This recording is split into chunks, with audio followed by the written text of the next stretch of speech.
voy a ser de otra manera, soy Juanma, me recordaréis de otros grandes éxitos, como conocí el texting que vimos en Sevilla.net, o el podcast tan gamberro de Aporreando Teclado, donde cuento con Marcos batallitas para con los cebolletas. Y aquí está un pequeño amigo, pequeño gran amigo. Bueno, pequeño. Bueno, mi nombre es Javier y hoy voy a intentar aportar algunos tips sobre texting y, bueno, espero que os gusten. No hagas spoiler todavía. Oye. Bueno, como digo, ya hemos visto las epifanías, como digo, de Marco Antonio y de Álvaro y de Miriam, y aquí empiezo yo con la mía, ¿vale? La primera es que leer es importante, ¿vale?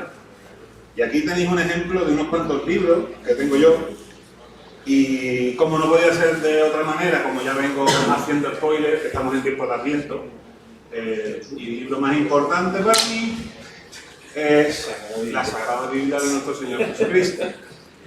No sé si sabéis que la Biblia no es un libro, son chorrocientos libros metidos en uno, ¿vale? Yo aquí, con esta epifanía de leer es importante, voy recogiendo, intento crear la Biblia mía de mi libro, que es el interior, ¿vale? Y la quiero compartir con todos vosotros. Aquí tenéis unos poquitos, ¿vale? Algunos de ellos vamos a ir viendo a lo largo de esta sesión. Dejadme pillar unas chuletitas, efectivamente, como decía, estamos en... no sé si también sabéis que la Biblia a lo largo de los calendarios litúrgicos del año se van leyendo como repitiendo una y otra vez a lo largo de un año por diferentes ciclos. Esa repetición a lo largo del tiempo conviene a mí, por lo menos, que soy duro de mollera y me cuesta aprender las cosas. Estos libros que yo tengo me los voy releyendo de vez en cuando, ¿vale? Esas cosas y lo que cuentan esos libros se me va quedando en la cabecita, en background, como solemos decir los developers, hasta que llega un momento en que hace ¡pum! ¿Vale?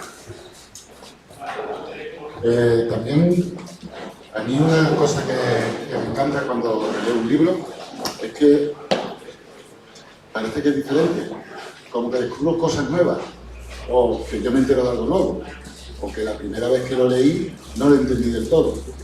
Y como vamos evolucionando, pues son la verdad unas herramientas magníficas para ir mejorando, sobre todo lo de arquitectura que tenía aquí de textil, que es una maravilla. No nos creamos especiales, ¿vale? Porque ya nuestra madre iglesia ya ha demostrado que está todo escrito en la Biblia, pero no nos enteramos, ¿vale? Y año tras año, ciclo tras ciclo, nos dice Jesús te ama a los demás, ¿vale? No nos enteramos como cristianos y como desarrolladores. Hacer tesis, no nos enteramos. Escribir código limpio, no nos enteramos, nos cuesta, ¿vale? Es una cosa que cuesta, ¿vale? Como ya sabemos, yo sobre todo. Y el primer detallito que me hizo boom después de leer el Domain Driving Design no fue solo leyéndolo, sino con una conversación con Edward Thomas. Ahí tenéis su Twitter. Y la conversación fue: si solo tienes una implementación para una interfaz en tu proyecto, ¿para qué tienes la interfaz? Si solo tienes una implementación. Yo vengo de programar en Xamarin un montón de tiempo y me acostumbré a decir, bueno, para acceder a la cámara, para acceder al giroscopio, a los dispositivos, el framework de Xamarin ya nos ofrece interfaces para hacer ese acceso independiente de la plataforma. Y eso me lo traje yo, o nos lo solemos traer a nuestros proyectos, a nuestras aplicaciones. Y hablando en esa conversación, que si tienes una interfaz para una implementación, dice, a ver, ¿yo qué es lo que estoy haciendo? Yo estoy haciendo una aplicación concreta, que resuelva un problema concreto, un problema de dominio. ¿no? Que tiene su dominio. Estoy haciendo una interfaz para una sola clase, mi dominio lo necesita, realmente necesita esa interfaz para extraer ese concepto. Claro, yo pensando y digo, si Microsoft lo hace en su framework, si Xamarin lo hace, y ya es otra historia, ¿no? Y también nombra las interfaces con una i, pues malo será que mi código copie, ¿no? Al de Micro o al de Xamarin Forms. Entonces, en esa conversación, después de esa conversación dije, bueno, aquí esto es un código, no es un código de ejemplo, ¿vale? Esto es código de producción, está en producción. Ya veis que tiene muchas dependencias, ¿no? Entonces dije, bueno, pues venga, voy a quitar esto. En la PPT lo tenemos. ¿Cuál es la que le iba a cambiar?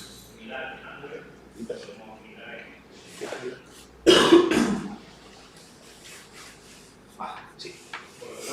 ¿Habéis visto en el código? La clase tiene esta dependencia. Si lo veis bien. Vamos a quitar la interfaz, ¿vale?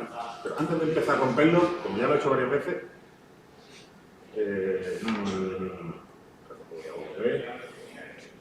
cambiamos una.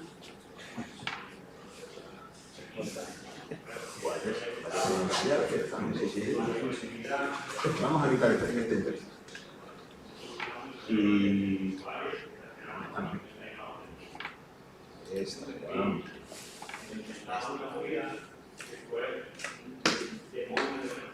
No la veo. Voy a decir, tú no eres una interfaz, tú eres una clase. ¿Vale? Antes de que se rompa, primero la nombro, ¿vale? Voy a quitarle la i, que están, como os he dicho, eso es otra discusión.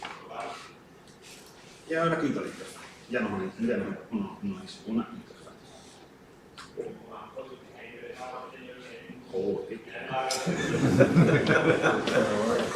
El teclado. Vale, esto no me está compilando. Vale. ¿Por qué no me está compilando? Porque es una clase y era una interfaz, me falta ponerle el modificador, ¿no? Es que, como soy especialito, ya me acostumbré también a usar el Typecode y no deja que esto compile si no se le ponen cosas así, si no se cumplen esas reglas de Typecode. Y si ahora compilo, vale, todo compila.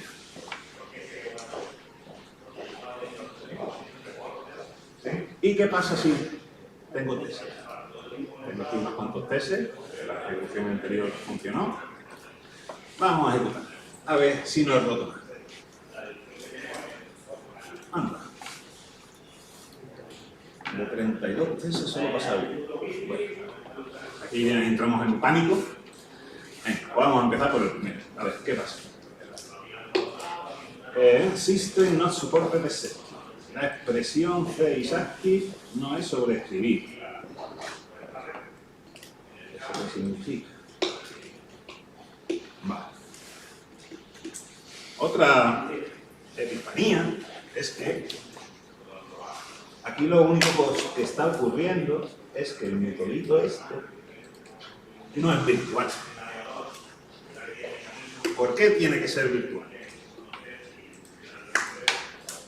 Y es que cuando me leí el libro este, CLR vía Fichar, en su segunda edición, me pasa como con la Biblia, ya muchos cristianos, ¿no? Que nos la leemos en diagonal y no nos enteramos de algunos detallitos. Como por ejemplo, que las propiedades, métodos y demás por defecto en Fichar son sellados, no se pueden sobreescribir, ¿vale? Estoy usando un framework de Moji, para poder hacer tesis unitarios y aislarme de las dependencias. Puedo hacer que esas dependencias poder configurarlas. Y para poder hacer eso, en el momento en que he cambiado la interfaz a una clase, pues he tenido que ponerle el parámetro virtual para que el framework de Moji que estoy usando, en este caso Moji, pueda sobreescribir. Porque es que esa otra es la conversación que tuve con Edward Thomas. Dice, bueno, yo solo tengo una implementación de mi clase, pero estoy haciendo test. Y el framework de test, cuando le digo que me moquee algo, me está metiendo una implementación de esa dependencia.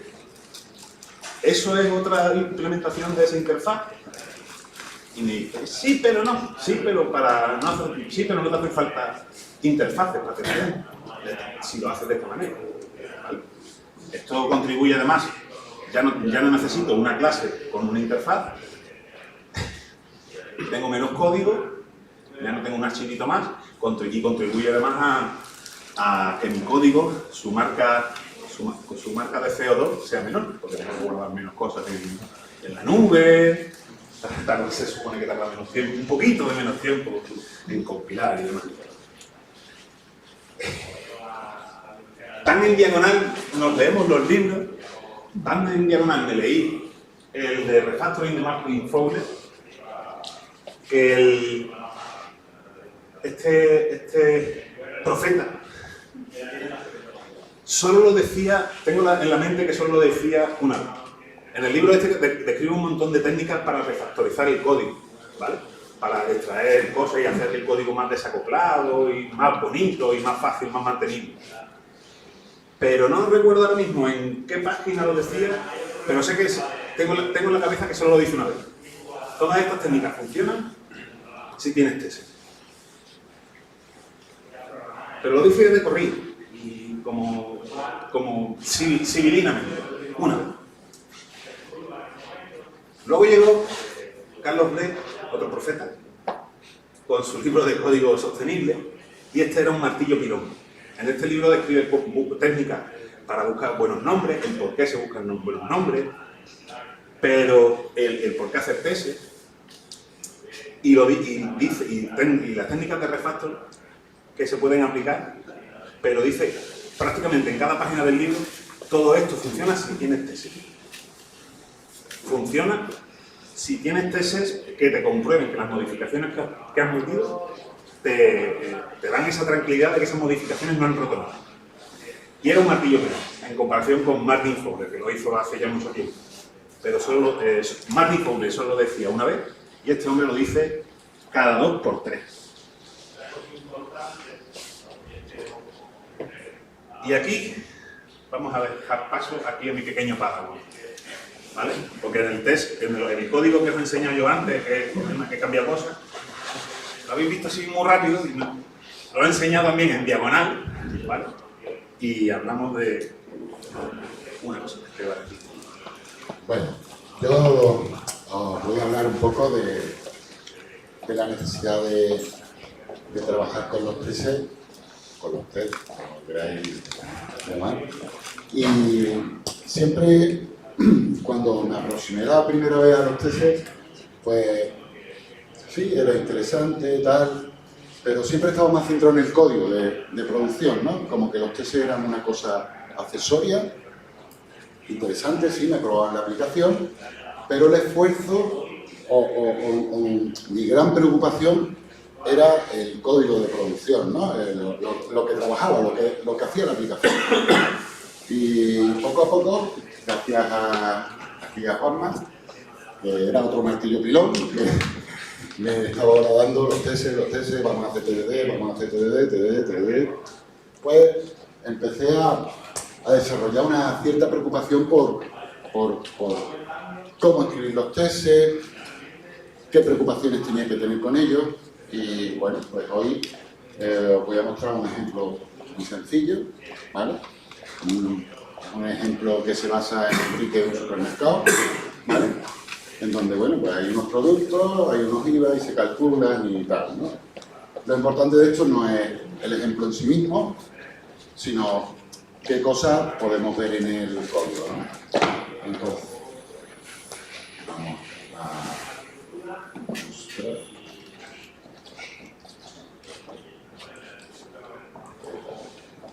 ¿Quieres ver el estudio? Sí. Vale. Bueno, pues... un segundo.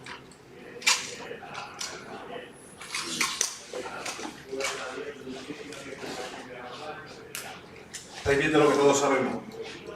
Un programador usando el ordenador de otro. El teclado de otro. Este ratón es diabólico. No lo había dicho nunca. Un fallo del directo, no han cambiado la herramienta, si no hay manera. Vale, bueno, pues. Bueno, aquí estos son test pues muy normales, pues tenemos test donde estamos pues probando algunas cosas, ¿no? Excepciones, cómo creamos los test y si veis, pues aquí ya podemos observar una cosita, un detalle, ¿no? Que continuamente estamos instanciando una y otra vez la misma clase, ¿vale? Para hacer test, ¿vale? Eso da una pista, ¿no? De que estamos viendo que hay código duplicado. Fijaros que es muy sencillo y que casi no molesta, ¿no? Pues esto a mí al principio, cuando empecé a hacer test, me parecía una cosa normal, no me llamaba la atención y poquito a poco pues me dediqué a ir aprendiendo sobre cómo mejorar estas cosas, ¿vale? Otro detalle que podemos ver es que cuando se va complicando el test, pues resulta que van apareciendo cada vez tests más grandes y que, aunque este no sea muy difícil de entender, ¿vale? Pero sí es cierto que cuando tenemos que construir muchas clases para preparar lo que vamos a probar, pues empieza a complicarse mucho, ¿vale? Esto en código de producción de verdad, seguramente habréis visto unos tests que para un asset necesitan un montón de líneas de código, ¿vale? Pues esto es otro detalle que a mí no me llamaba la atención y ahora, pues gracias a una conferencia de la .NET 2022, en donde Luru pues explicó una serie de cosas muy interesantes, pues en el minuto 5 pasó el código por la pantalla así como quien no quiere y yo paré la conferencia, me fui a internet, busqué el código y la verdad es que lo que vi me encantó y es lo que voy a explicar.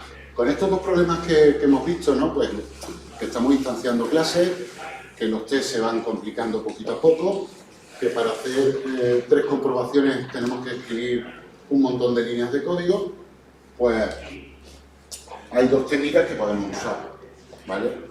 Una principalmente es el patrón builder, ¿vale? Que con el patrón builder podemos ir construyendo clases, ¿vale?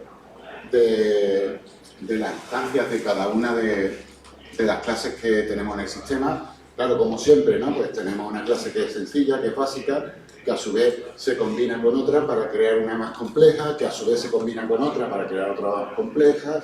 Ahí también tenemos dependencias por servicio, con lo cual esto en los test pues se va complicando, ¿no? Pues con el patrón builder podemos conseguir que unos tests que tenían una extensión de un montón de líneas pues sean más sencillos, ¿vale? Dime que lo enseño y yo lo veía. Vale, pues enseñar la clase del builder de tickets, por favor. El builder de al final. Bueno, ahí. Vale. Cuando estamos haciendo tesis,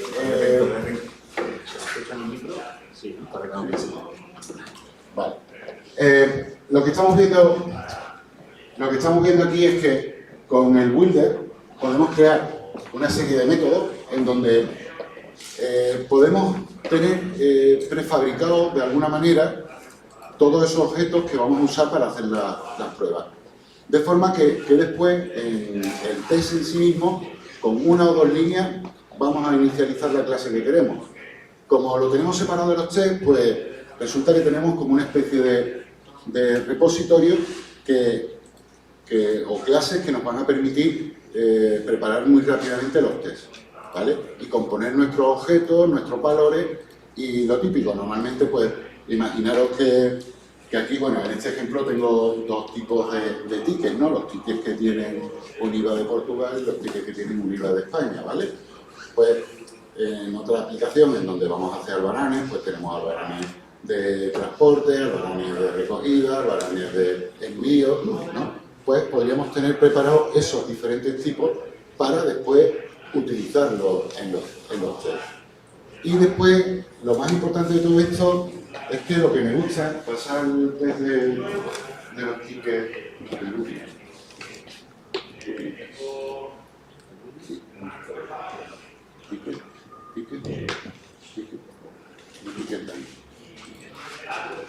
Aquí. Vale, fijaros que cuando estamos construyendo estos objetos aquí, ¿vale? Pues vemos todos los objetos uno tras de otro, pum, pum, pum, pum, pum, pum. El que lo ve por primera vez o lo ve después, 6 meses después, que me pasa mucho cuando miro mi código, 6 meses después del código no lo entiendo y es cuando de verdad digo, algo se me ha pasado, no lo he escrito bien, esto tiene que entenderse, ¿vale? Pues también podemos usar Builder para hacer más legible el código, para que el que lo lea lo entienda a la primera, ¿vale? Yo creo que esa es una de las características más importantes de Clean Code, de la OS Martin, es escribir código que se entienda. Cuando estás programando, tú tienes que tener una preocupación del que después lo lea. Cuando el código es limpio, cuando el código es expresivo, si utilizan buenos nombres, pues normalmente el que va a leer el código es tu yo del futuro.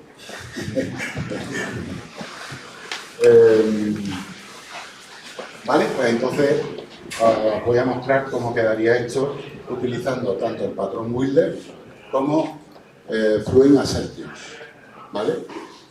Fluent Assertions no es más que una clase de Asset que permite ser más expresivo y cambia pues algunas cuestiones como no me lo cambié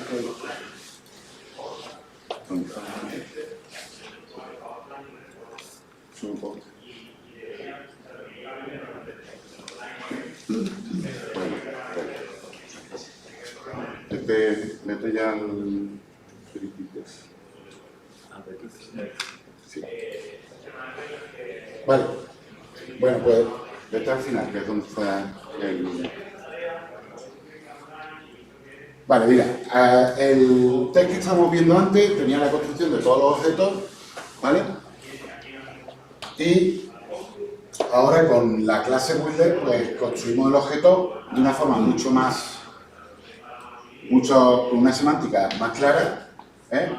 Porque lo primero que indica es que cree un ticket, quiero construir un ticket con los impuestos portugueses y con las líneas para hacer un test de los totales, ¿vale? Construye el objeto, calculas, que es la función que queremos probar, ¿vale? Y tenemos los assets. Pero aquí veréis que no aparece la palabra asset, porque la librería de Fluent Assertions lo que nos permite es que nos crea un método sur para las variables que tenemos en el test. Con lo cual, estamos escribiendo la expresión, fijaros que es ticket total debería ser 110, ¿no? Creo que esto es infinitamente más legible que asset igual un número y una variable cualquiera, ¿no? Entonces, fijaros que aquí en el ticket, pues asset al igual no sabemos muy bien, vale, si voy a comparar dos cosas, tengo que buscar, vale, 110, ¿por qué? Ah, vale, sí, en el total. Si os fijáis en el ticket, la dimensión que tiene, pásame a lo... Ahí, perfecto. Gracias. Queda mucho más recogido y mucho más claro, ¿vale? Lo último ya que voy a comentar es que con el Builder también podemos poner parámetros. Podéis incluir en el Builder un parámetro de forma que desde el propio test podemos controlar que inyecte una línea concreta, ¿vale?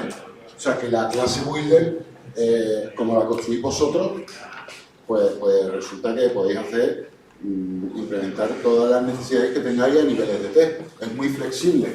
Y con esta construcción Fluent, ¿vale?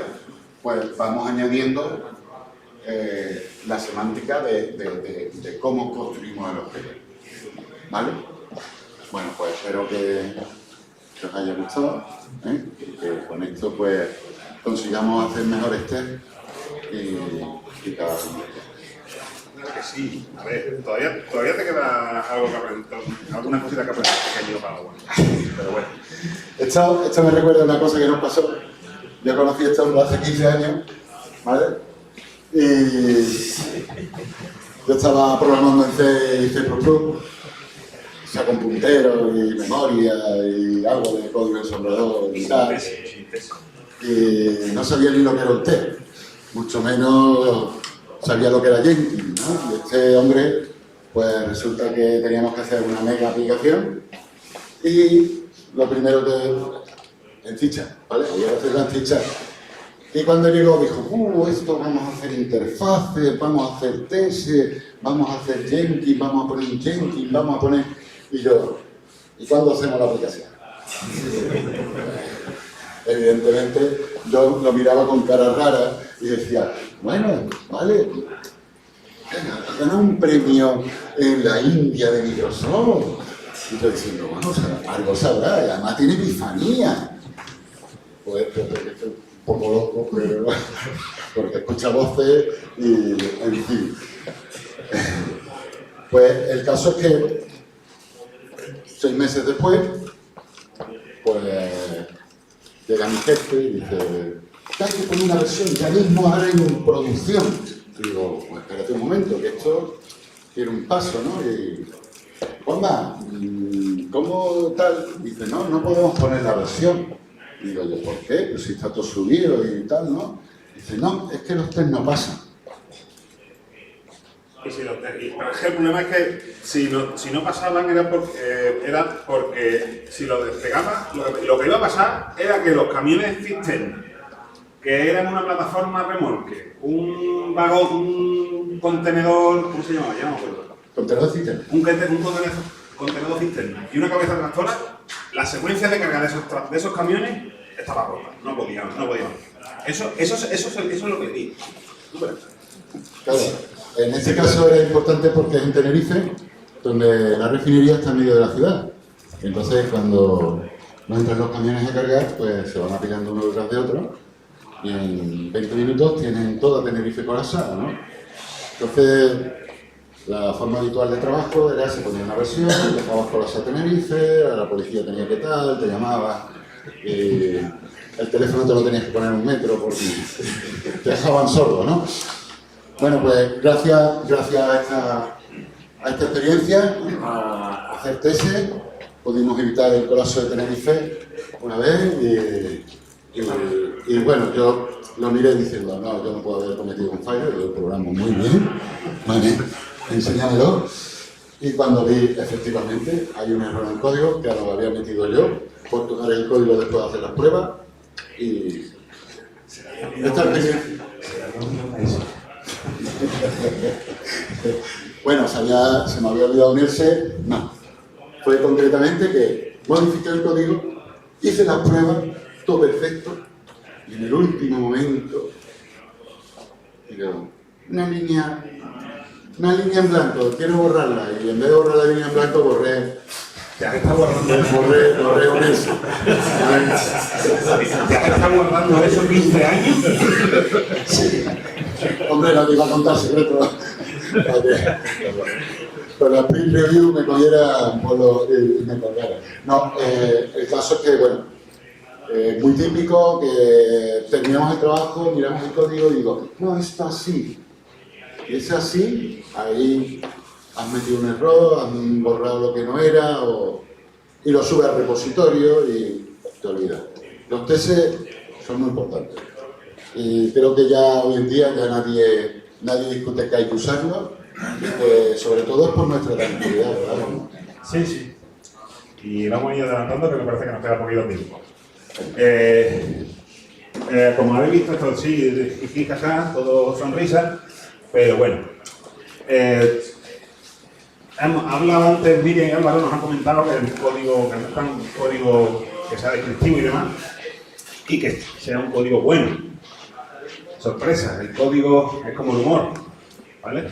Si hay que explicarlo, es que es malo, ¿vale? Marco, los chistes, ya saben. Entonces, ¿hay alguna forma de buscar un nombre así adecuado? Yo no tengo pruebas, pero tampoco dudas de que un código legible puede llegar a tener menos bugs, ¿vale? Se entiende más, es más fácil de entender. Esto quizás es un sesgo de confirmación, porque ya os digo, no tengo datos. No tengo, desde que no llevo la cuenta de cuántas veces no me he quedado hasta las 8 de la mañana porque hay un problema en producción, ¿vale? No llevo la cuenta de las veces que no he hecho eso, ¿vale? Llevo la cuenta de las que sí, pero de las que no. Entonces, ¿cómo esas decisiones que hablaba Marco antes de estructurar el código, dónde pongo la clase, el login de model, dónde pongo el servicio? ¿Hay alguna forma de poner eso a trabajar y tener feedback rápido? De si está funcionando, de si se me lee, de si se lee bien o está puesto en un sitio donde debe. ¿Puedo tener un feedback rápido de eso? Y aquí llegó Ken Beck y su profecía con TDD.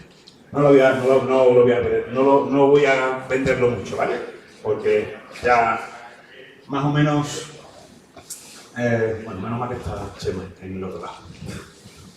Al final es, como digo, buscar una forma de obtener feedback rápido del código nuestro y de si al leerlo nos genera dudas, ¿vale? No solo probar que el código funcione, sino esas decisiones que vamos tomando de soltar una clase en una feature, en un servicio, o poner una interfaz, de poner eso a funcionar no solo en nuestra cabeza, sino en un ordenador, en el entorno de desarrollo, y que nos dé feedback de si eso parece que vamos tomando buenas decisiones. Con este ciclo, dicho de otra manera, cuando programamos, da igual si hemos acertado o nos hemos equivocado, ¿vale? Cuando alguien nos cuenta una necesidad, una feature, un requisito de aplicación, nosotros nos hacemos una idea y pasamos a escribir algo de código. Gracias a tener tesis, después tenemos un proceso que es la refactorización, que es cuando, oye, que ya está terminado esto, ¿habéis tenido en cuenta esto? No, o bueno, hostia, esto realmente se llamaría mejor de otra manera.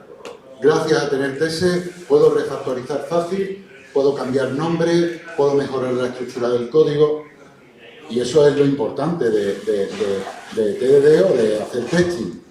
Siempre esa fase, tenerlo en cuenta, no hace falta acertar a la primera, sino que conforme vamos conociendo el negocio, lo que queremos programar, podemos mejorar el código. Cuanto más claro y más sencillo sea el código, mucho mejor. Lo bueno y lo que vendo aquí con TDD es que esas decisiones tenemos feedback rápido y damos un paso. Escribimos el test y luego el código. ¿Va bien? Vamos. Hago otra modificación, creo otro nuevo test, pruebo la funcionalidad no sé qué. No, esto no. Otra. ¿Cómo es el comando para deshacer los cambios? No, cherry pick no. Deshacer. No. Git-reset. Hago otro test y pruebo a ver otro nombre. ¿Va bien? Venga, vale. Commit, ¿vale? Que eso es el commit, ¿vale? Otro test, pasito. Mal. Git-reset. Vamos para acá. No pasa. Vamos probando, vamos jugando.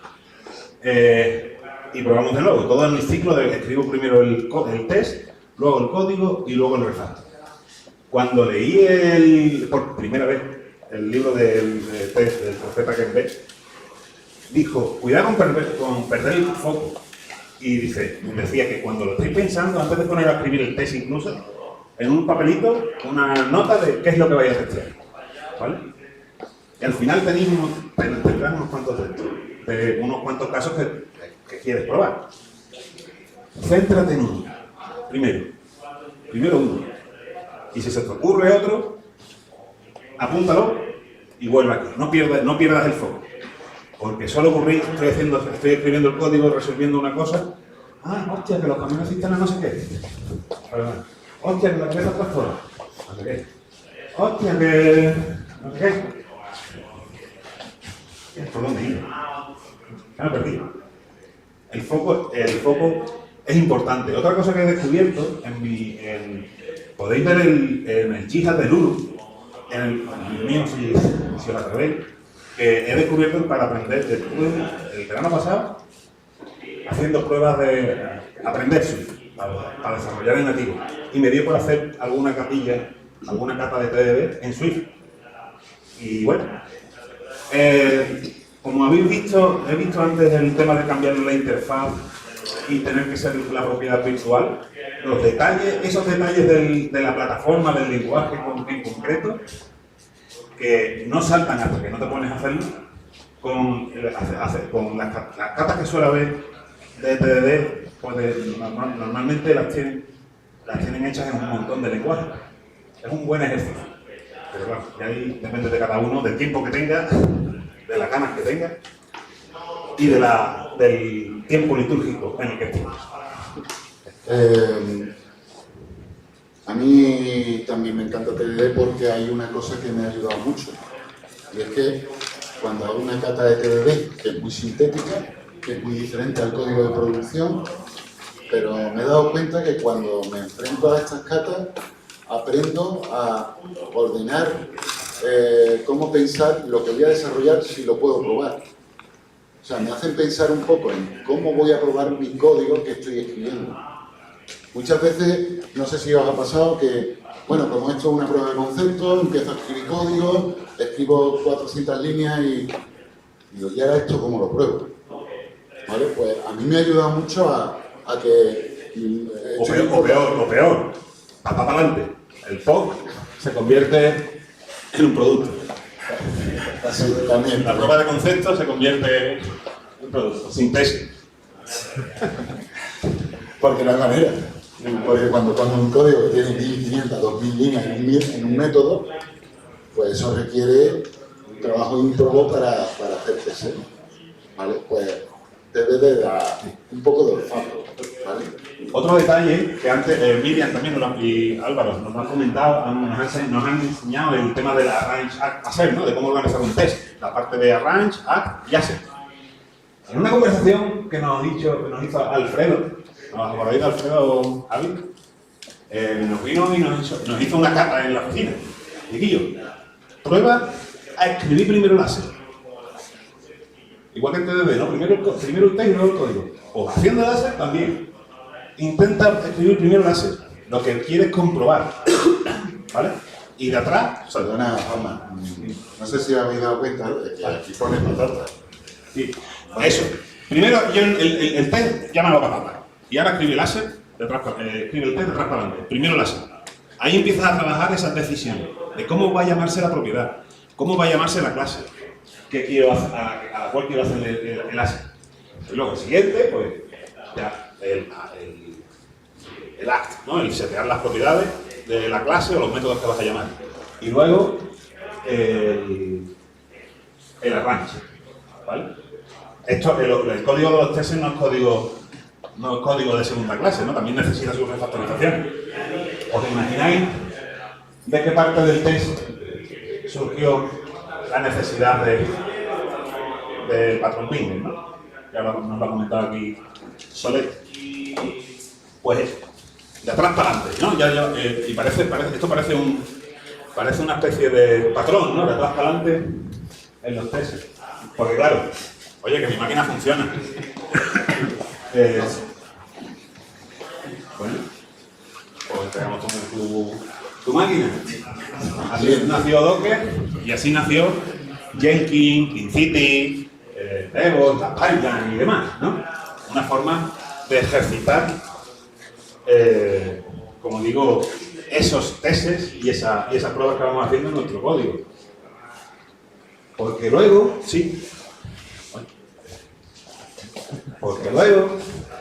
llega la integración continua, ¿vale?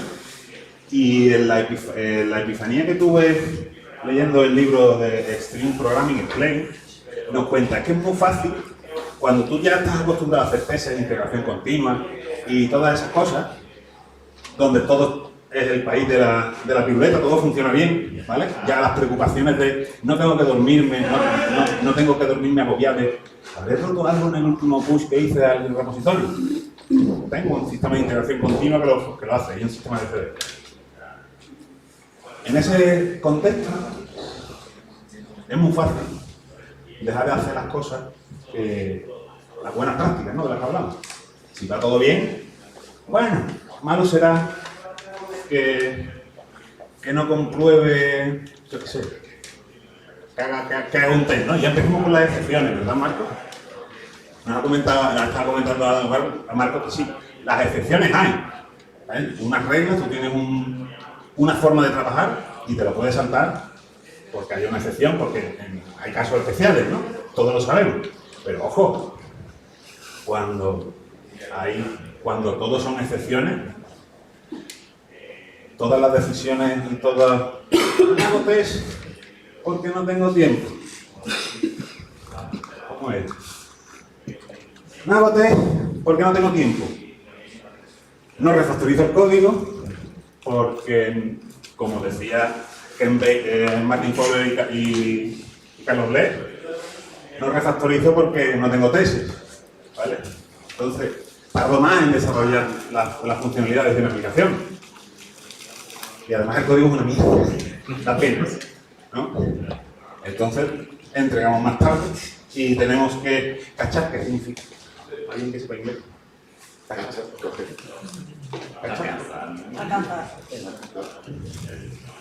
Entregar tarde y tenemos que... Vamos a traducirlo como quedarme despierto hasta las 6 de la mañana, ¿vale?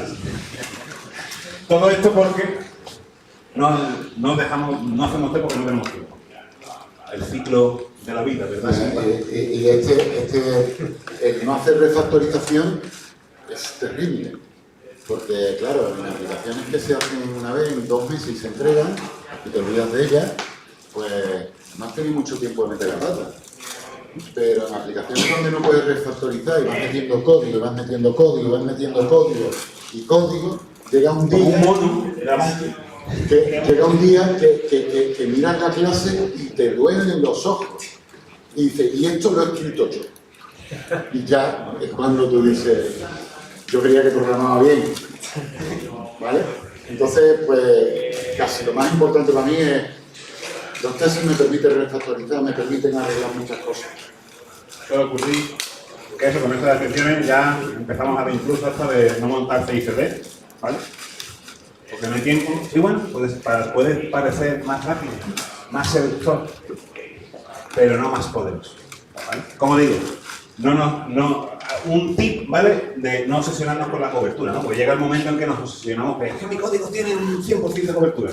No es una cosa con la que obsesionarse, solo tenerla por el rabillo del ojo, ¿vale? Hay herramientas y formas de que los entornos de CICD te digan un porcentaje de cobertura, por lo menos que el porcentaje que se mantenga más o menos constante, ¿vale? Y que si en algún push que hagamos al repositorio ese porcentaje baja, que sepamos por qué, porque a lo mejor estamos en una excepción, ¿vale? Pero que se vaya manteniendo más o menos constante. Juanma me contó que ahora estaban pensando poner... Cuidado con lo que va a revelar si es NDA. Vale. Venga que nos queda de poco tiempo. Sí. En una sprint review, pues estaban revisando una subida y no había código, no había TS en la subida. Entonces, de alguna manera, pues no, es que esto tal, no sé qué, no hace falta. 0%. Ya lo cuento después con lo que he hecho. Ya estamos ahí con la que sí No sé, no, En fin, un detallito. Desde que monté yo CICD, tanto sea en Flutter, Xamarin, React Native, Maui o en nativo, os recomiendo que el CD lo hagáis lo primero y que lo que entreguéis y lo que se despliegue en los canales beta sean por lo menos el hola mundo, el File New Project, ¿no sé qué? Pues eso que se publica en la tienda. Y ese ciclo lo vais a estar ejercitando durante mucho más tiempo y os vais a dar cuenta de mucho más cositas. De que si falta la descripción del no sé qué, de que si el revisor de Apple es un cojonero y no quiere aprobar la versión porque faltan no sé qué detalles. Y siempre por los canales beta, porque luego es un coñazo el que el cliente, oye, ¿cómo puedo probar la aplicación? Bueno, te metes en el canal beta, metes a ese usuario en el canal beta y a correr. No tenéis que mantener infraestructura ni nada, solo el lector no te cede. Como consejito. Y ya os digo, lo hemos dicho antes, tenemos tesis, tenemos CICD, el resultado, dormir mejor, más tranquilo.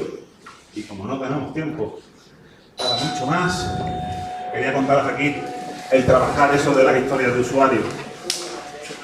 Que básicamente es empezar de nuevo, de atrás para adelante. ¿Vale? Primero el criterio de aceptación, para empezar esas conversaciones con el cliente o a quien sea que le vayas a entregar el software, las criaturas. Es decir, definir cómo te la voy a enseñar para que me pueda cerrar la historia. ¿Vale? Primero el criterio de aceptación. Dado que hago clic en el botón tal, aparece un alert de no sé dónde y recibo una notificación. Y luego ya la descripción, lo que queráis. Pero de esa forma ya tenéis una forma de empezar esa conversación con el cliente, de ver si la historia de usuario es muy gorda, porque si tenéis muchos pasos de eso, la historia es muy gorda, lo ideal es tener historias chiquititas con criterios de aceptación cortos, de manera que cuando te pongas a desarrollar esas criaturas o no, tu rama de lead no está 2 años en una rama básica. Hace la dentro, la criatura, la programa, un día, 2, se la enseñas al cliente, te la radica y se cierra. ¿Vale? La gestión de las pull requests son más cortas. ¿Cuánto sabemos que una pull request de 5.000 líneas la revisan aquí? Vale, venga, para adelante. Pero una pull request de 5 minutos, de 5 líneas, es más. Estaba buscando el GIF ese del policía, pero no lo encontré. ¿Veis? Como digo, una especie de patrón, ¿no? Vamos de atrás para adelante. Y lo último, por favor, dejad de hacer código homeopático. Sin pruebas y sin revisiones de código. Hay un pequeño tip, un pequeño champú, si trabajáis con Devo, hay un YAML que podéis añadir a vuestro repositorio que os va a permitir que en cada pull request os escriba un mensajito, un comentario con el porcentaje de cobertura que tiene el código que has metido en esa pull request, ¿vale? No de todo el proyecto, sino solo del código que lleva esa pull request. Luego, si queréis, os lo paso. Y bueno, aquí tenéis los recursos de los que hemos estado hablando a lo largo de la sesión. Y nada, y si tenéis alguna epifanía, por favor, contádnosla, enseñádnosla y compartidla, ¿vale? Tampoco hay que ser trabajarlo mucho, un poquito todos los días, la típica cuenta aquí de autoayuda, sino que son un poquito todos los días, solo un poquito, todos los días del año, pues vamos a tener un rendimiento bastante mayor de que si no nos esforzamos nunca nada. Nada, pues aquí está. Muchas gracias. ¿Tenéis preguntas?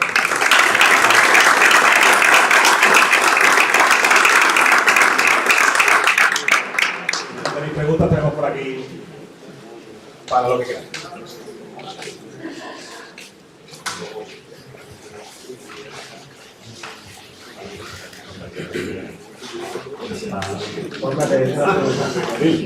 Estábamos hablando antes de cómo se testea el código del test, o sea, el beta test.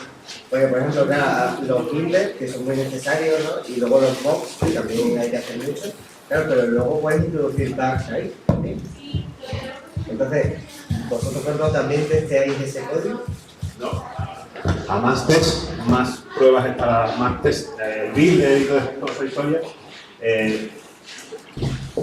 como se usan en muchos tests, ¿vale? Esos propios test que hace con él son los propios test de ellos.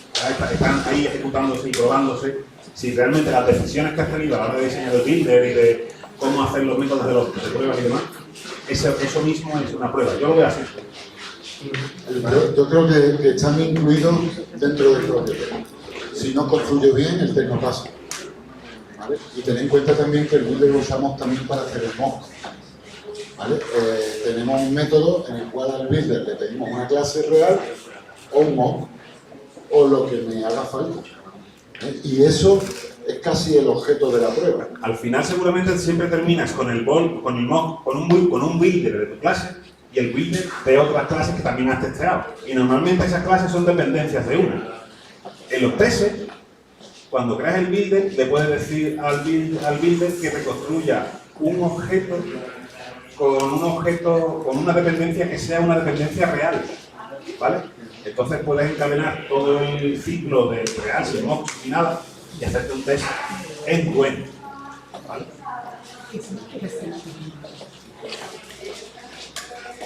¿Alguna pregunta más?